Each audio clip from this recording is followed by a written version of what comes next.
Ever sold an old phone and performed a factory reset, thinking your data was gone for good? The reality, deleting files or resetting your device doesn't always mean your information is truly erased. Many believe emptying the recycle bin or deleting photos makes them vanish forever. But that's a myth. In truth, deleting a file is like removing a book's title from a library catalog. The book still sits on the shelf. Your data remains on the device until it's overwritten, making recovery possible. A simple deletion only marks space as available. Your information lingers, vulnerable to recovery tools. Understanding this is crucial for real digital security. Don't be fooled by user-friendly interfaces. Your private data may still be there. Let's dig deeper into what really happens when you hit delete.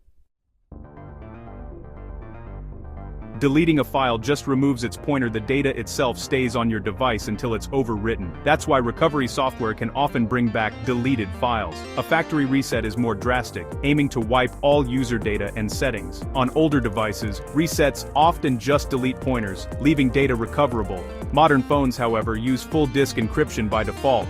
When you factory reset a recent iPhone or Android, the system destroys the encryption keys. Without those keys, your data becomes unreadable, effectively digital noise. On old, unencrypted devices, resets aren't enough. On modern ones, they're highly effective. The difference is encryption, it's the vault, and the reset destroys the key. So, is your device old or encrypted? That's what matters.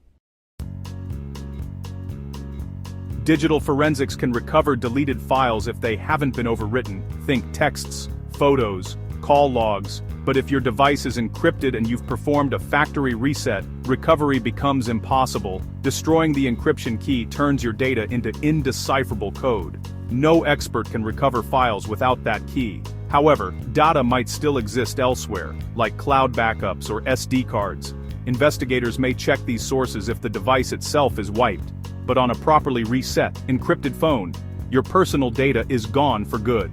Forensics can't break strong encryption or recover overwritten files. The takeaway: modern security measures work, if you use them. Let's see how to make sure your data is truly gone. Is a factory reset enough? On modern encrypted devices, yes, it's your best defense. Before selling or recycling, check your phone's encryption status in settings, sign out of all accounts, then perform the factory reset. For extra caution, fill the device with junk data, then reset again. Here's your checklist: back up what you need, verify encryption, sign out, reset, and optionally overwrite. Thanks to default-on encryption, factory resets are now a digital kill switch. The myth that resets are useless is outdated. Modern phones protect your data well. So next time you part with a device, you can do so confidently. Your privacy is in your hands. Use the tools built into your phone. What device do you trust with your digital life?